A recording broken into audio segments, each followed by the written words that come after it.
전지전능하시고 무한대의 능력을 가지고 계셔서 우주 만물을 창조하는 가운데 오직 우리 인간만 하나님의 형상 가진 영적인 존재로 지어주셔서 이 땅에서 하나님 안에서 살아가고 하나님을 예배하며 살아갈 때 가장 행복하게 살아가고 또 하나님 안에서 영원토록 살 수 있는 축복을 주신 은혜 참으로 감사를 드립니다.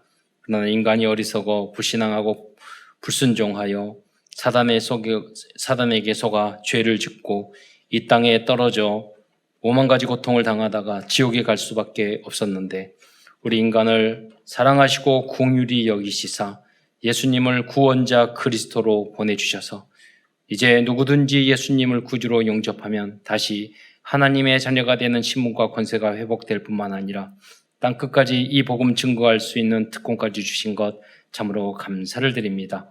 오늘도 사랑하는 모든 성도들이 강단 메시지의 제자가 되어서 날마다 하나님의 말씀이 성취되는 것을 현장에서 체험하며 또 증인으로까지 쓰임받을 수 있도록 역사하여 주옵소서.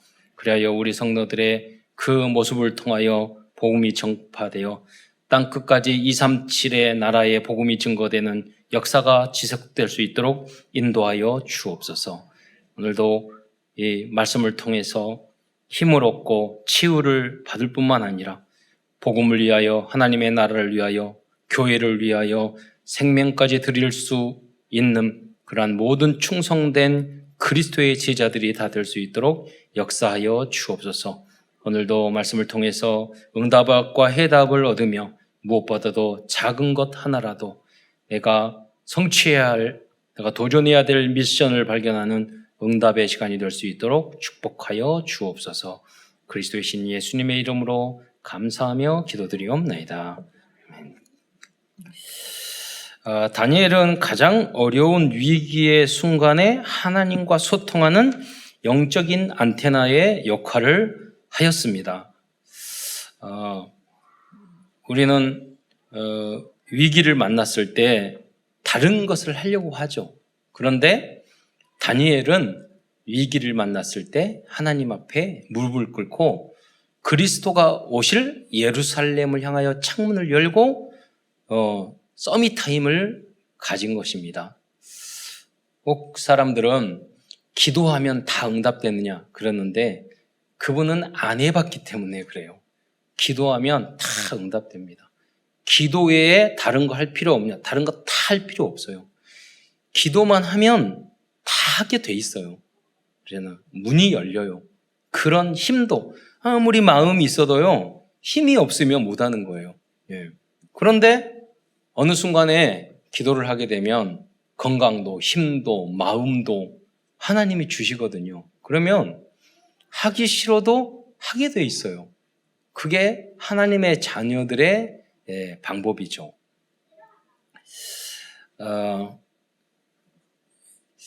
베드로는 부족한 점이 많은 예수님의 제자였습니다. 다음 주에 베드로에 대한 이야기를 하겠는데 아마 역사상 가장 못난이라고 본다면 아마 모든 특성을 가지고 있는 인물이 베드로일 거예요. 그런데 베드로는 거듭났어요. 복음 안에서. 그래서 나중에는 교회와 성도들이 가장 어려울 때 하나님의 이 복음과 메시지를 전하는 안테나의 역할을 하였습니다. 그런데 그때 전한 메시지는 가장 어려울 때 그 어려움만 바라보지 말고 그 베드로가 전한 메시지의 핵심이 그거예요. 어려울수록 정확한 복음을 찾아내라.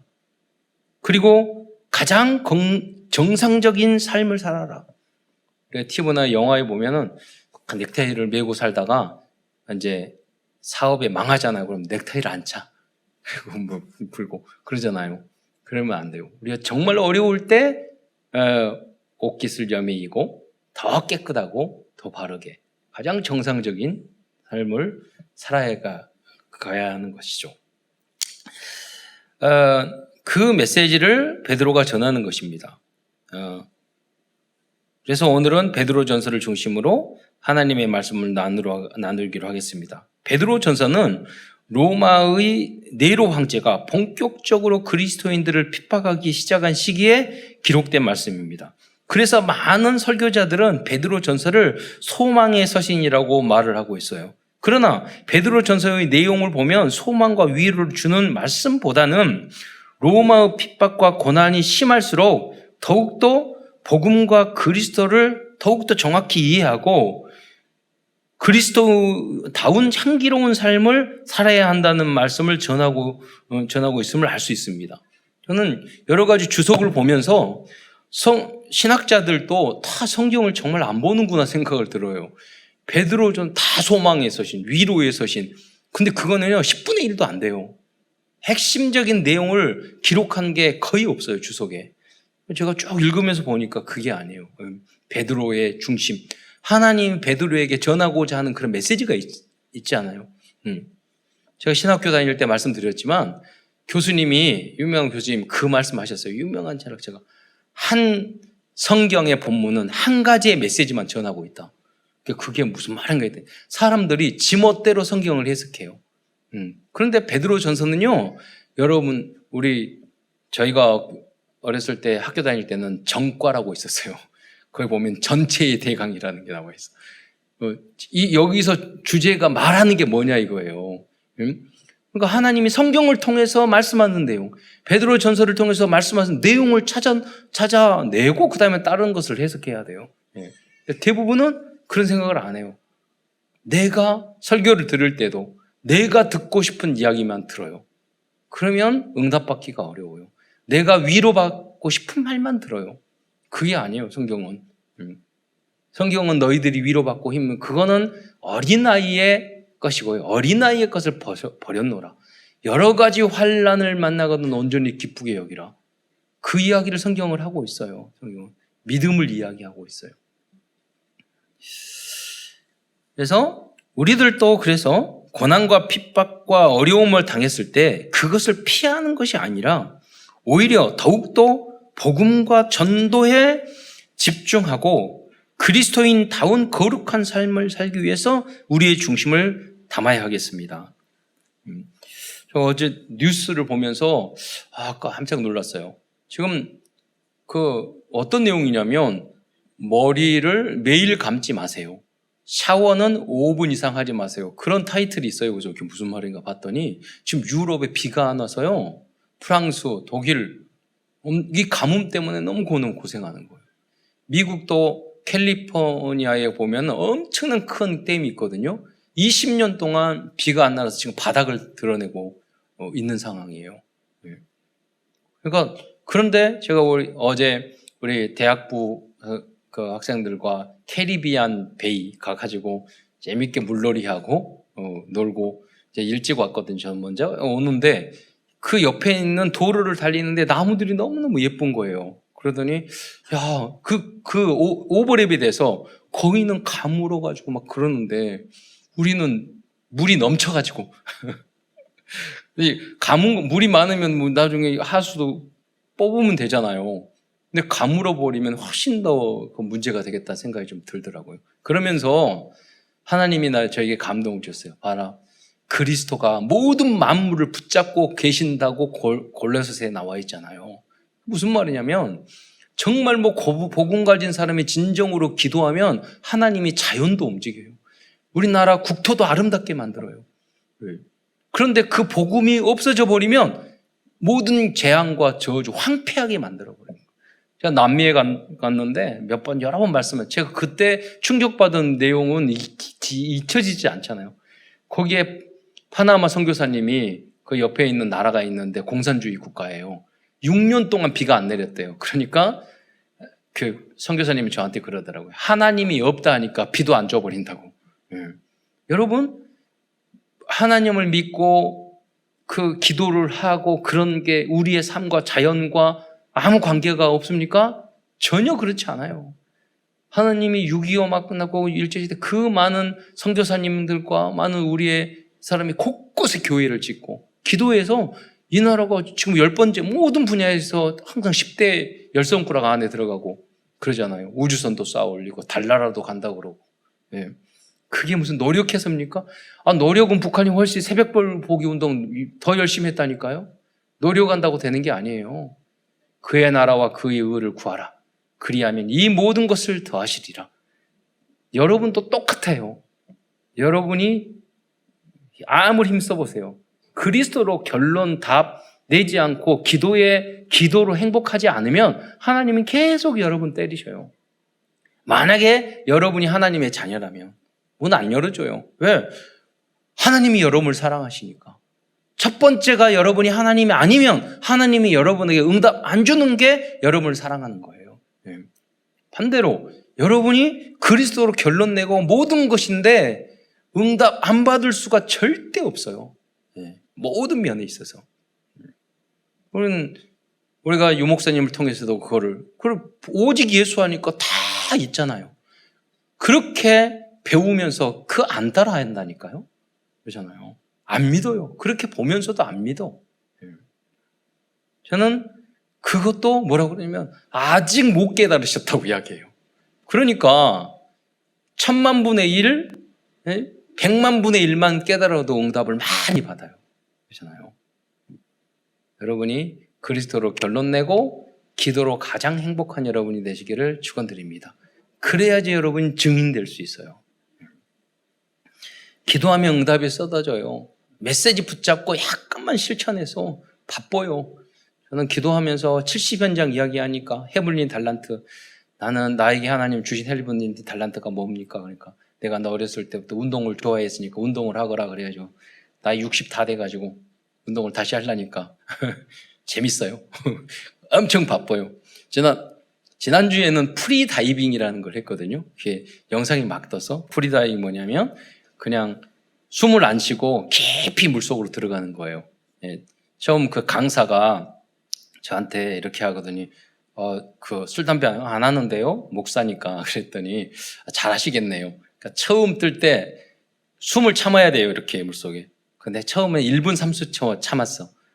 두 번째 할 때는 2분 30초 참았어. 그럼 그냥 물속에 들어가자고 하려고 해가지고 한 번에 10m까지 들어갔다 나왔어요. 근데 되게 다 되더라고요. 쉽죠. 근데 젊은 사람들은 못 하더라고. 근데 거기 계시는 분이 다들 폐가 맑아져가지고 거의 그런 말을 하더라고, 강사가. 뭐 다 모여서 그 프리다이빙 하는 사람 보니까 담배 피는 사람이 다 끊어가지고 없다고. 왜냐면 폐의 건강을 위해서. 그러잖아요. 잠수하려고도 담배 끊는데. 그러잖아요. 그런데 그걸 하면서 이게요, 세계 기록이 숨만 참고 100m를 가요. 이게 정신력 싸움이라는 거예요. 아니, 왜 무슨 숨 참고 가는데 정신력이냐고 그랬더니, 여러분, 숨을 참고 물속으로 쭉 들어가면 공포, 두려움, 죽을 것 같은 생각인데, 우리 안에 숨을 막 쉬고 싶은 그건 뭐냐면 그 많은 것을 배웠어요. 이 부분적인 거. 숨을 참고 뭐냐면 우리가 산소가 부족한 것이 아니라 CO2 양이 많아지면은 뇌에서 숨을 쉬라고 압박을 준대요. 근데 조사를 해보니까 우리 안에 충분한 산소가 있대. 그러니까 마음으로 나는 안 죽어, 나는 산소가 부족하지 않아. 그래가지고 완전 정신력 싸움이에요. 그럼 나중에 내가 다스려진다는 거예요. 정말 그렇게 더라고요. 쫙 100m까지 들어갔다 나오는 거예요.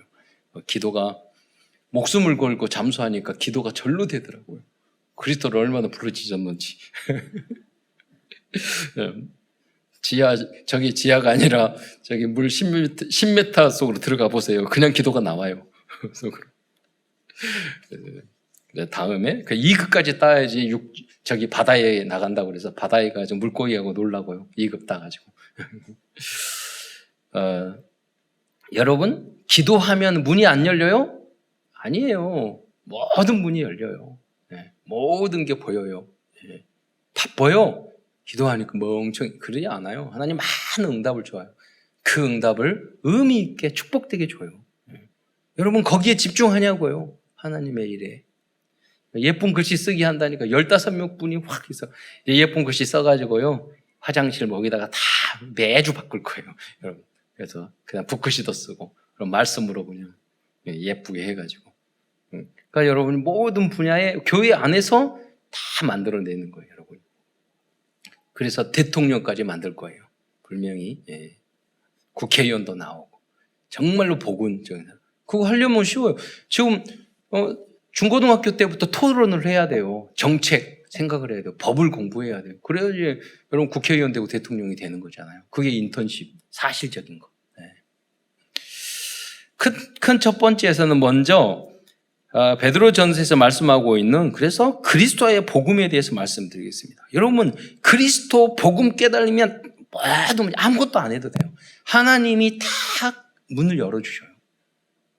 그래서 첫 번째로 말한 내용이 뭐냐면 베드로전서 1장 3절로 4절에 보면은 부활에 대한 이야기를 하고 있어요. 여러분 십자가가 복음의 십자가는 미완성이에요. 부활을 했을 때 십자가에 달려 죽은 사람 많아요. 근데 부활한 사람이 없잖아요. 예수 그리스도께서 십자가에 달려 들어가 사흘 만에 부활함으로 우리에게 우리의 용서와 우리가 죄에서 우리가 천국 갈 수 있는 구원의 길이 열린 줄 믿으시기 바랍니다. 그래서 그리스도의 부활을 믿는 게 너무너무 중요한 거예요. 그런데 부활이 뭐냐? 1장 3절에 보면 띄워보세요. 거의 중간에 보면 예수 그리스도를 죽은 자 가운데서 부활하게 하심으로 말미암아 우리를 거듭나게 만들었다고 했어요. 어떻게 거듭났죠? 지옥 갈 수밖에 없는 존재에서 천국 갈 수 있는 존재로 거듭난 줄 믿으시기 바랍니다. 마귀의 자녀에서 하나님의 자녀로 거듭난 줄 믿으시기 바랍니다. 거기에 나아가서 응답받을 수 없는 재앙과 저주의 존재에서 다시 모든 축복을 받을 수 있는 운명사주팔자에서 벗어나가지고 복받을 수 있는 존재로 우리가 거듭난 줄 믿으시기 바랍니다. 그러니까 여러분이 믿으세요. 하나님을 확실하게 믿으세요. 겨우 구원받고 거듭나지 않아가지고 신부는 하나님의 자녀의 신부인데 아주 포로 생활, 노예 생활, 속골 생활 해가지고 하나도 응답이 안 되고 응답은 나하고 아무 관계가 없어. 그게 신앙생활이 아니잖아요. 여러분 그래서 산 소망, 영원히 사는 소망, 천국 소망을 말하는 거예요. 부활을 통해서 우리에게 그러면 이 부활은 어떤 것이냐? 1장 4절에 보면 썩지 않고 더럽혀지지 않고 쇠잔하지 아니하는 유업을 잊게 하시나니 그랬어요. 곧 너희를 위하여 하늘에 간직한 것이니라. 그래서 이게 보좌의 축복입니다. 무슨 말입니까? 이거 여러분 엔트로피 법칙에 의하면 지구나 모든 것은 하나님이 창조하실 때 가장 완벽해요. 점점 멸종해가고 점점 더러워진다는 게 과학자들이 말하는 엔트로피 법칙이에요. 그러니까 진화론은 전혀 론이고 연력학체 1법칙, 2법칙, 법칙은요 우주 만물의 물리학적 원리예요. 그러니까 론은 항상 바뀔 수 있어요. 법칙이냐 만류 인력의 법칙이에요. 엔트로피 법칙 점점 쓸 수 없는 대로 바뀌는 거예요. 그러니까 성경에서는 그 말을 하고 있다니요. 그러나 천국은 우리가 복음을 전하면 썩지 않고 더럽히지 않고 쇠하다는 거고. 그러니까 반대로 말하면 이 세상은 썩어가지고 더러워지고 점점 쇠해져 가고 있는 거예요. 그래서 지금 여러분 전 지구는 환경이 파괴되고 고통을 당하고 있어요. 이러한 현상은 지구상에 계속 되어질 거예요. 그런데 여러분이 그리스도를 부르짖는 그 사람이 왜 필요하냐? 하나님은 그 땅을 지키실 거예요. 무슨 말이냐면 여러분 지구상의 쓰레기는 늘어나고 있지만 그렇잖아요. 한 지역은 깨끗해져요. 난지도 과거에 거기 쓰레기 늘어나잖아요. 그런데 청소하고 쓰레기 버리는 거기는 깨끗하잖아요. 영적으로나 인간관계도 마찬가지예요. 영적으로 더러운 지금 거기 가면 나쁜 사람들이 계속 이 사회에 늘어나요. 그러나 복음 안에 있는 사람들은요 더 깨끗해져요. 그래서 여러분이 어느 위치에 있느냐, 누구를 만났느냐가 너무너무 중요해요. 그러나 하나님의 나라에서 우리들이 받을 유업들은 영원토록 변함없이 우리에게 행복과 즐거움을 주는 놀라운 환경이 될 것입니다. 그런데 뜻이 하늘에서 이루어진 것 같이 땅에서 이루어져요. 여러분이 하나님의 나라에서 받을 그 축복을 정말로 믿는. 그러니까 여러분이 정말로 믿는다면 여러 가지 문제 속에서도 기뻐해야 돼요. 그 사람이 믿는 사람이에요. 이 땅에서. 그러면 이 땅에서도 여러분에게 응답이 오기 시작해요. 뭐 때문에 불안하고 뭐가 걱정이 되고 뭐가 기분이 나쁘고 이런 사람들은요. 이게 이 땅에서도 응답받기 어려워요. 예, 왜냐하면 이게 이 방법이 뭐냐면 바로 우리가 그리스도로 결론 난 거예요. 사도행전 1장 3장 8절이 뭐냐면 여러분 그리스도로 결론 내면 하나님, 내 안에 하나님이 나라가 임하고 내가 가는 곳에 하나님의 나라가 임하고 또 그러다가 천국 가는 거예요. 그리고 이 땅에 있을 때 이 하나님의 나라와 이 행복과 응답을 만방에 증거하는 거예요. 인류 역사상 복음이 증거되는 나라는 가문은 다 잘 됐어요. 여러분, 렘넌트들이 이걸 모른다니까요. 여러분, 다른 방법으로 되는 줄 알고 그러지 않아요. 여러분. 영국도 스위스도 모든 나라가 시대 역사를 보세요. 복음이 정말로 증거될 때 해가 지지 않는 나라가 됐다니까요. 우리 한국도 마찬가지예요. 미국도 마찬가지예요. 복음이 있는 거. 두 번째로 그리스도인들이 복음과 교회를 위하여 당하는 또 겪게 되는 여러 가지 그런 어려움과 헌신들은 예수께서 나타나실 때 칭찬과 함께 어마어마한 상급으로 주어질 것입니다. 그래서 여러분 교회 신앙 안 다니면요, 여러분 주일날 놀고 늦잠 자고 쉬는 날 그럴 수 있어요. 근데 여러분 뭐 헌금 안 해도 되고 그럴 수 있어요. 이게 헌신이란 말이에요. 어려움일 수도 있단 말이에요. 그런데 여러분 우리는 확실한 믿음을 갖고 이 주일날 예배 드리는 게 얼마나 중요한지를 알아서 여기 오는 거예요. 1장 7절에 보면 뭐라고 너희의 믿음의 확실함은 불로 연단하는 것보다 금보다도 더 귀하여 예수 그리스도께서 나타나실 때 칭찬과 영광과 존귀를 얻게 하실 것입니다. 여러분 소자에게 물 한 그릇 대접한도 결단코 상을 잃지 않아요.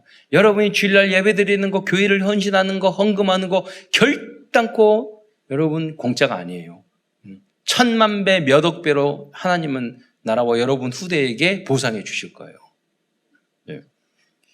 그래서 우리들은 어떠한 상황에서도 믿음의 확신을 가져야 돼요. 결코 헛되지 않다는 거. 세 번째로 믿음의 결국은 영혼 구원이라고 말씀하고 있어요. 1장 9절에 보면 믿음의 결국 곧 영혼의 구원을 받음이라. 이게 복음이에요. 복음의 가장 기초적이고 시작이에요. 결국인 것 같지만 아직은 시작이죠. 어떻게 보면 우리들이 전도하고 뭐 하는 최고종적인 열매가 뭐냐면 영혼 구원이잖아요. 여러분 왜 교회 다녀요? 그 시작이 뭐냐면 결국은 우리 구원 때문이에요. 구원. 이 땅에서 구원, 천국에서 구원, 영원한 천국까지 가는 거. 네 번째로 우리들의 모든 죄가 용서받은 것은 행위를 통해서 사함을 받은 것이 아니고 오직 흠없고 점없는 어린 양과 같은 그리스도의 십자가의 보배로운 피로 구원함을 받은 것이라고 말씀하고 있어요. 1장 18절로 19절에 보면은요, 18절에 너희가 알거니와 너희 조상이 물려준 헛된 행실에서 대속함을 받은 것은 은이나 금같이 없어질 것으로 된 것이 아니요. 우리가 구원을 받고 용서함을 받고 뭐 이런 것들이 돈을 주고 산 게 아니란 말이에요. 돈으로 살 수 있는 것도 아니에요.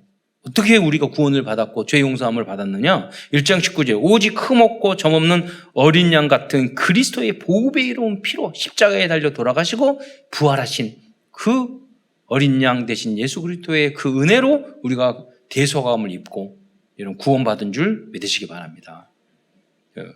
다음으로 다섯 번째, 복음에 대한 다섯 번째 말씀입니다. 우리들이 구원받은 존재로 또는 천국에 입성할 수 있는 신분으로 거듭난 것은 썩어질 육신적인 씨로 된 것이 아니고 하나님의 언약의 말씀으로 된 것이라고 말씀하고 있습니다. 베드로전서 1장 23절의 말씀입니다. 우리 함께 읽겠습니다. 시작.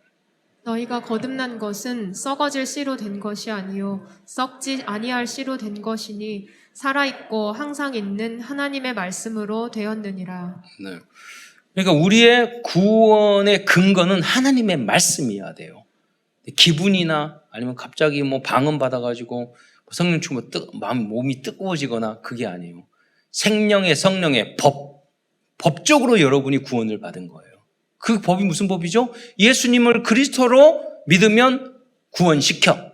그게 법이에요, 여러분. 키가 크거나 작거나 못났거나 인종과 관계없이 예수 믿으면 구원시켜. 그게 법이에요. 그 내용이 뭐죠? 요한복음 1장 12절. 영접하는 자 곧 그 이름을 믿는 자들에게는 하나님의 자녀가 되는 권세를 주셨으니 예수님을 구원자로 영접하면 되는 거예요. 그리고 요한복음 3장 16절. 하나님이 세상을 이처럼 사랑 독생자를 믿으면 이는 멸망치 않고 멸망한다는 뭔가 뭐 지옥 간다는 말이에요. 영생을 어디서 영생하죠? 영생의 천국에 간다는 거예요. 그게 뭐냐면 독생자 예수 그리스도를 구주로 영접하면 우리는 구원을 받는 거예요. 그래서 여러분이 복음 성구 51구절 있잖아요. 그게 다 제가 수십 번, 수백 번 읽으면서 정리한 거예요. 어디는 79절, 어디는 109절 막 그러잖아요. 구원의 길 십자가를 보니까 가장 핵심적인 게 이게 51구절이더라고요.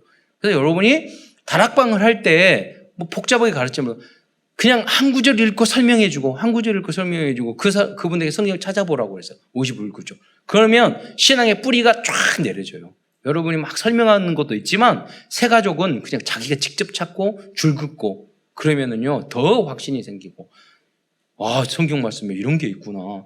이런 은혜로. 그래서 성경 말씀이 진짜 달고 꿀같이 달구나. 이거를 느껴야지만 신앙이 쭉쭉 자란다니까요.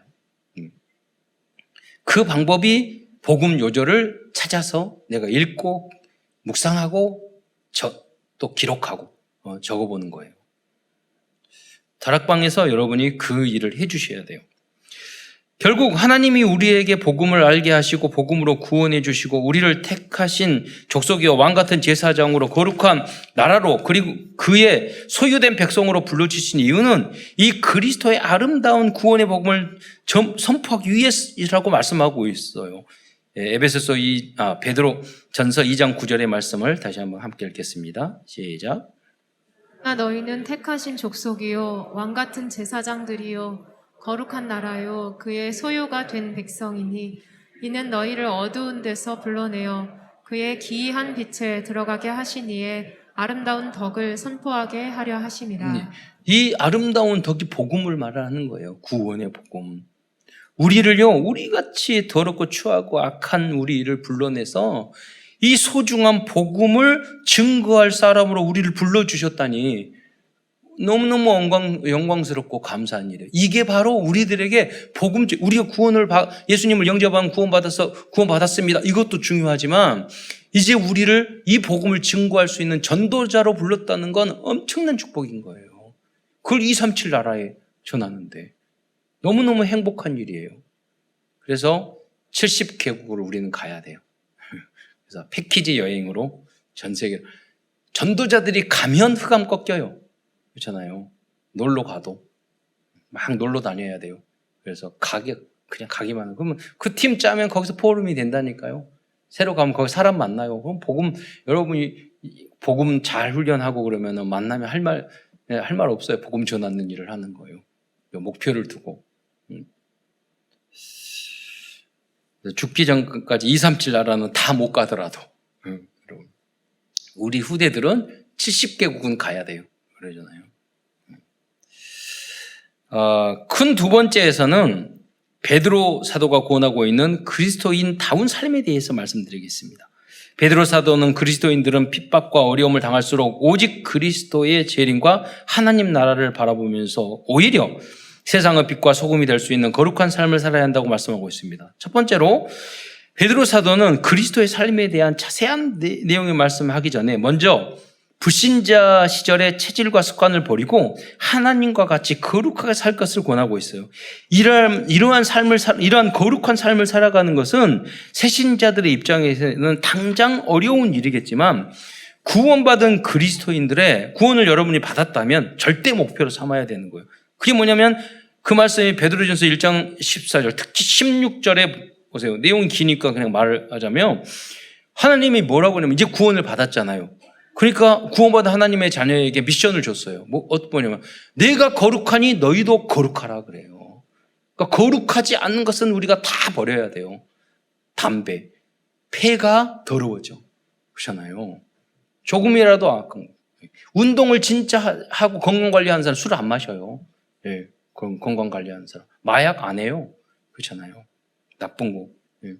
어디서 만든지도 모르는 음식 그런 거 안 먹어요. 그러니까 여러분이 먹는 거 절반만 먹고 많이 먹어서 병들어요. 그렇잖아요. 운동하고 흠과 영육간의 흠과 티가 없이 보존되기를. 그리고 여러분 마음의 상태, 염려, 근심, 걱정, 이 마음을 더럽히는 거예요. 우상 숭배하고 또 하나님을 제대로 믿지 않는 것은요, 영혼을 더럽히는 거예요. 우리가 가장 소중한. 영혼이 잘된 가치. 그리고 영혼을 깨끗게 만드는 게 뭐냐면 그리스도의 복음이에요. 그리스도를 묵상하면 영혼이 깨끗해지고, 영혼이 깨끗해지면 마음이 깨끗해지고, 다 그래요. 육신도 다 깨끗해지는 거예요. 그러면서 2장 1절에서는 하나님이 그리스도인들이 버려야 할 것에 대해서 말씀하고 있어요. 이 마음에, 영혼 구원을 받았으니까 이 마음을 정결케 해야 되는 거예요. 구원을 받아놓고도 정말로 예수님을 안 믿으니까 그 증거로 뭐냐면 마음에 온갖 더러운 것들이 나와요.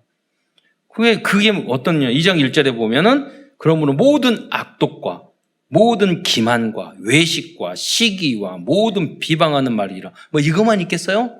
온갖 것들이 마음에서 이상한 것들이 나와요.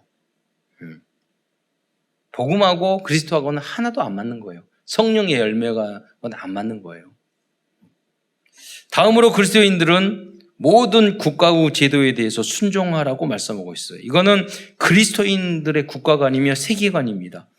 베드로전서 2장 13절 14절에 보면 인간의 모든 제도를 주를 위하여 순종하되, 이유 있는 순종이에요. 혹 위에 있는 왕이나 혹 그가 악행한 자를 징벌하고 선행한 자를 포상하기 위해 보낸 총독이나 이렇게 하라고 했어요. 그래서 우리 그리스도인들은요, 국가나 제도 모든 것을 이유 있는, 심지어 여러분 성경에 보세요. 세상 다니엘이나 이런 사람은 적국인데 거기서 열심히 일을 해서 인정을 받아가지고 총리가 됐다니까요. 그게 성경적인 방법이에요. 테러해가지고 하는 거, 폭력적으로 그거 방법이 아니에요. 우리는 선으로 악을 이기는 거예요. 그게 성경적인 방법이에요. 그래서 중국이 자꾸 우리를 괴롭히면요, 우리 렘넌트 중에 중국 가가지고 중국 총리가 돼버리면 돼요. 잖아요. 일본도 마찬가지예요. 일본의 총리가 우리 한국 사람 돼버리면 돼요. 미국도 자꾸 괴롭히면 한국, 요새 앞으로 대통령이 무슨 주지사가 있는데 주지사 부인이 한국 사람이라나? 그러니까 미국이 자꾸 괴롭히면은요, 이제 한국의 사위라고 그러는데 그 사람이 돼버리면 돼. 우리가 그게 성경적인 방법이라니까요. 복음적으로. 현장을 정보고, 핵심적으로 정보가면 되죠. 그럼 이제 직장에서도 순종해야 한다고 말씀하고 있어요. 베드로전서 2장 18절에 보면은요, 사환들아 범사에 두려워함으로 주인들에게 순종하고 선하고 관용하는 자들에게만 아니라 또한 까다로운 자들에게도 그리하라. 우리 렘넌트들이 직장생활 끝나고 나서 상관이 어떤 사람이 힘들고 어렵고 뭐하고 계속 그러면서 일에 집중 안 하면 걔는 성공 못해요. 오히려 까다롭고 이상한 사람에게 인정받는 사람이 돼야 돼요. 그게 복음적인 방법이에요. 오직 했으면 요셉이나 다 노예를 시켰고 포로 속국 생활을 했고요. 그 사람들이 포로 속국 생활하고 노예 생활하는데 무슨 주장을 하겠어요, 자기. 거기서 이기라는 거예요. 노예 같은 생활을 할지라도 거기서 빛이 되라, 인정받으라는 거예요. 그게 그리스도인의 방법이에요. 그러니까 이게 됩니까? 얼마나 어려운 일이에요. 그래서 날마다 주인 바꿔야 돼요. 예수님 그리스도로 충만하면 되게 돼 있어요. 자동으로. 그게 안 돼서 더디는 거죠. 이 정도가 아니고 부당하게 억울한 일을 당하거나 고난을 받아도 하나님의 절대 주권을 믿고 참으면 이것은 아름다운 것이라고까지 말하고 있어요. 이러한 믿음이 촉특급의 믿음이고 완전 복음의 믿음입니다. 그래서 베드로 전서 2장 19절로 21절까지의 말씀을 한번 읽어보도록 하겠습니다. 시작. 부당하게 고난을 받아도 하나님을 생각함으로 슬픔을 참으면 이는 아름다우나 죄가 있어 매를 맞고 참으면 무슨 칭찬이 있으리요. 그러나 선을 행함으로 고난을 받고 참으면 이는 하나님 앞에 아름다우니라. 이를 위하여 너희가 부르심을 받았으니 그리스도도 너희를 위하여 고난을 받으사 너희에게 본을 끼쳐 그 자취를 따라오게 하려 하셨느니라. 우리는 예수 믿는 사람이에요. 이렇게 오히려 부당하게 고난을 받아 참으면 하나님 아름다운 것이라고까지 말을 하잖아요. 이게 복음이에요. 이게 예수 믿는 사람이에요. 2장 21절 말씀에 보면 심지어 이를 위하여 너희가 부르심을 받았다고까지 말하잖아요. 이를 위하여. 왜냐하면 그리스도께서 친히 그러한 삶을 모범으로 보여주셨기 때문이에요. 2장 22절에면 그는 죄를 2장 22절하고 23절 보면 그는 죄를 범하지 아니하시되 그 입에 거짓도 없으시며 욕을 당하시되 맞대어 욕하지 아니하시고 고난을 당하시되 위협하지 아니하시고 그러니까요. 억울한 일 당해도 아무 말 안 하고 있었단 말이에요. 여러분이 무슨 일이 생기고 억울한 일이 난 억울해 뭐가 들려서 막 말하는 게 예수가 주인 되지 않았다는 거예요. 말씀이 기준 수준 포준 아직 복음화가 되지 않았다는 뜻이에요. 그러면 응답이 계속 뒤로 미뤄져요. 왜? 하나님이 여러분을 사랑하시기 때문에 될 때까지 때리세요. 안 주셔요. 그게 축복이에요. 말씀대로 안 샀는데 육적으로 잘 된다. 그건 망하는 일이에요. 더저주예요. 다음으로 베드로전서 3장 1절로 7절까지는 가정에 대하여 이야기합니다. 아내는 남편에게 순종하고 아내가 자꾸 잘난 척하고 남편은 이래라 저래라 그러면은요, 자연 섭리에 안 맞아요. 그런데 남편들은, 아내는요, 남편을 하나님같이 생각을 해야 돼요. 이렇게 하면 목사님이 꼰대네? 이렇게 생각할 수 있는데, 남자는 자기를 착각해가지고요, 조금 대단한 줄 알면 착각해가지고 자기가 대단한 줄 안다니까요. 그러면, 그다음부터는 남자가 뭐 물어보잖아요. 아내가 물어보잖아요. 그러면, 귀찮으니까 알아서 해. 당신 알아서 해. 그런데 자꾸 반대하고 그러잖아요. 남자가 폭력을 행사해요. 반대로 남편은 아내가 약한 그릇이기 때문에 막 폭언을 하거나 뭐 이렇게 해서는 안 돼요. 보호하고 귀히 여기고. 그리고 지식을 따라서 거하라고 그랬어요. 지식. 여러분 결혼하고 했을 때 우리 다른 직장이나 전문성은 다 공부를 하는데 결혼하기 전에 여러분 공부한 적 있어요? 단 1시간도?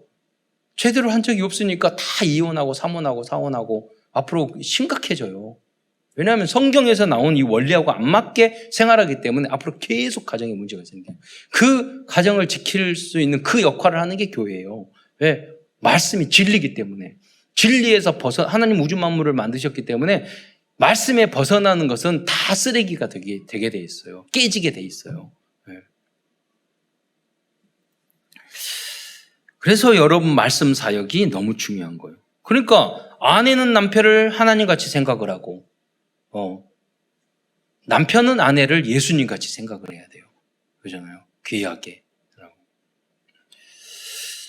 3장 8절로 14절에 이게 베드로가 이런 말씀을 했다니까요. 베드로가 14절에는 그리스도인들의 인간관계와 사회생활에서 쭉 말씀하고 있는데 대표적인 말씀만 드리자면 3장 9절에 보면 악을 악으로 욕을 욕으로 갚지 말고 도리어 복을 빌라.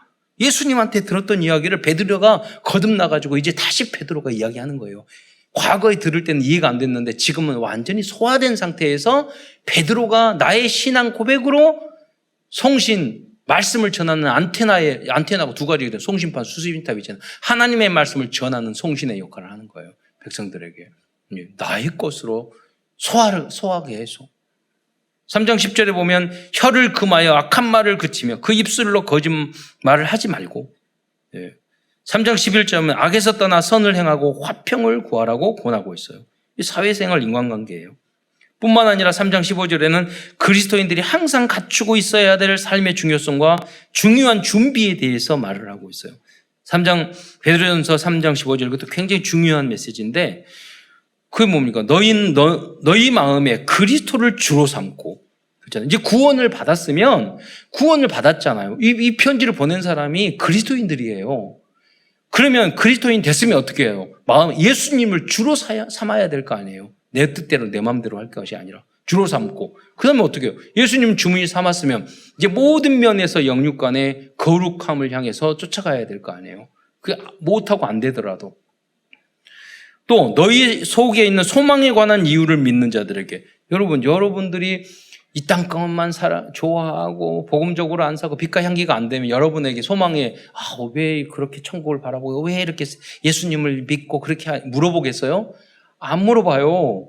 여러분이 그리스도로 결론 내고 만전충목 모든 것이 되는 느낌이 있을 때 주변의 사람이 야, 당신 참 행복한 사람이군요. 어떻게 그럽니까?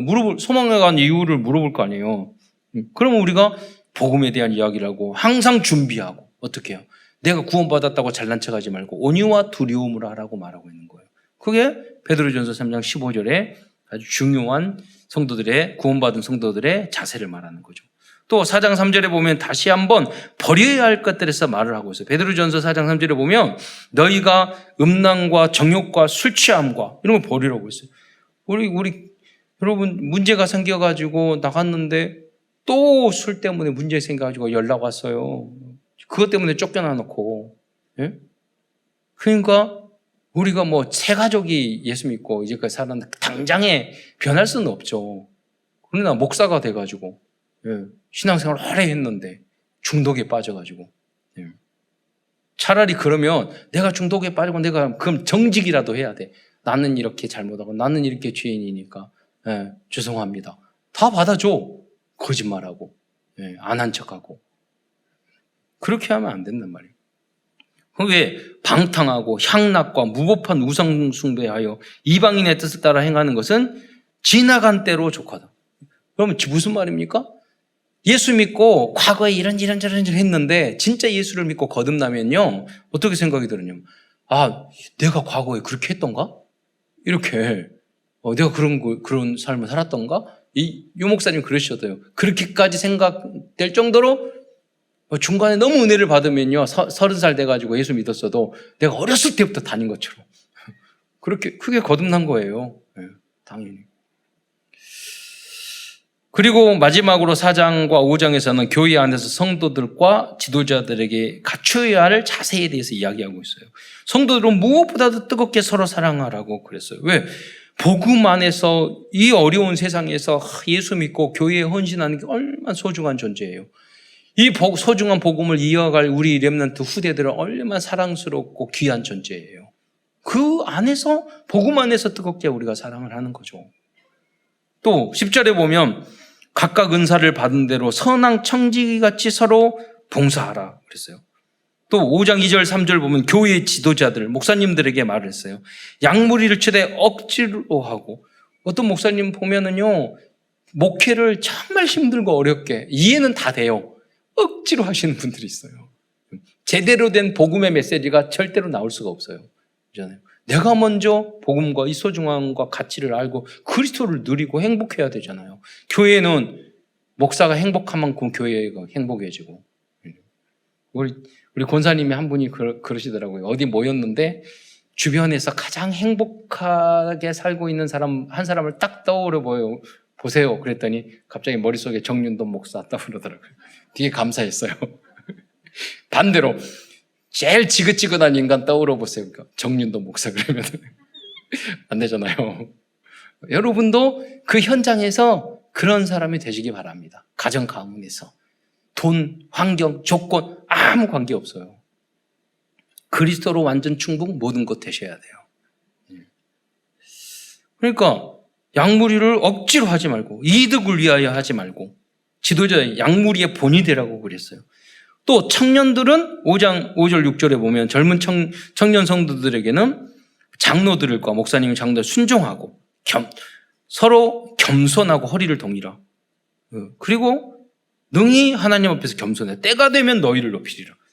그러니까 너무 청년들이 막 비판만 하고 그게 아니라 때가 되면 여러분 때가 온다니까요. 그러니까 젊었을 때는 항상 예의 범절 지키고 어른들을 소중하게 생각하고 귀를 열고 순종하고 그런 자세를 갖춰야 돼요. 겸손하게 배우려는 자세. 엄마 안 돼, 아빠 안 돼, 뭘 알아? 이런 식으로 하면 발전성 절대 없어요.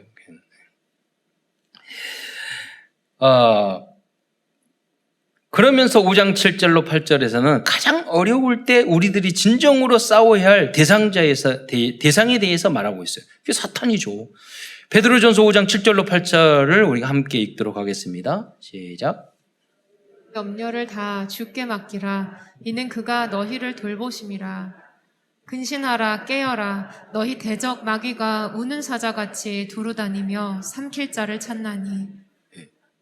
그러니까 여러분, 마귀가 누구를 잡아먹느냐? 염려, 근심, 걱정되는 사람. 예. 이게 하나님의 자녀들에게 이것을 주신 거예요. 예. 그러니까 근신하라 깨어라 그랬잖아요. 불신자한테 말한 게 아니라니까요. 예수 믿는 구원받은 사람에게 깨어라. 왜? 우리가 불신앙하고 우리가 염려, 근심하고 세상들을 바라보면 마귀가 달라들어서 우리를 잡아먹으니까. 이와 같이 베드로는 이걸 베드로가 다 쓴 거예요. 베드로는 베드로전서를 통해서 가장 어려울 때일수록 성도들이 붙잡아야 할 바른 이정표와 방향을 전달하는 영적인 그러한 안테나의 역할을 하고 있습니다. 결론입니다. 오늘도 베드로전서를 통해서 우리에게 주시는 CVDIP를 정리하면서 말씀을 마치도록 하겠습니다. 커버넌트 언약입니다. 우리의 가장 중요한 언약은 하나님의 자녀들은 그리스도를 믿는 믿음 안에서 영원한 하나님의 나라가 보장되어 있다는 것입니다. 그래서 어떤 고난과 핍박도 우리를 이길 수 없습니다. 이것이 보좌의 능력입니다. 그래서 뜻이 하늘에서 이루어진 것처럼 이 땅에서 이루어지고 그의 나라와 의를 구하면 이 모든 것을 너희에게 더하시게 되는 거예요. 영원히 잘된 것 같이 범사에 잘되고 강간하고 안 될 수가 없어요. 특별한 사람은 그럴 수도 있어요. 욥과 같은 인물. 그러니까 여러분, 우리는 욥과 같이 훌륭한 사람은 없으니까. 네, 없어요. 그냥 아무 이유 없이 고난 주는 사람은 그렇게 훌륭한 사람 없어요. 그러니까 천만 다행이죠. 여러분. 조금만 잘하면 여러분 응답 줘요. 네. 비전입니다. 우리의 비전은 237 나라 5천 종족들이 복음을 정확히 이해하고 어떤 어려움 속에서도 그리스도인다운 삶을 살도록 가르치는 것입니다. 드린 꿈입니다. 만약 우리들이 고난 중에서라도 24시간 복음 누리고 증거한다면 우리들의 모든 꿈은 이루어질 것입니다. 여러분이 문제가 생깁니까? 경제적인 문제가 생깁니까? 어떤 문제가 있습니까? 자녀의 문제가 있습니까? 그때 다른 거 하지 마세요. 복음에 집중하고 전도를 하세요. 하나님이 다 열어주세요. 나머지 부분은. 겸허하게 막 잘난 척하지 말고 조심하면서 진실하게 증인이 되세요. 가르치려고 하지 마시고 말씀 성취에 복음 증인이 되셔야 돼요.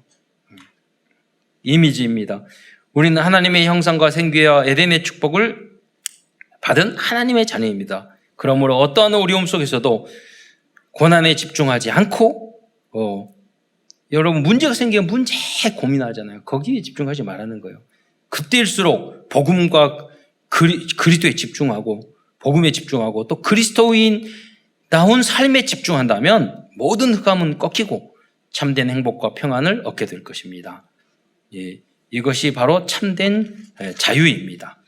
프랙티스 지속적인 실천입니다. 이번 주에는 내가 다시 한번 확실하게 이해해야 할 복음의 내용과 나의 삶의 부족한 부분을 기록해 오십니다.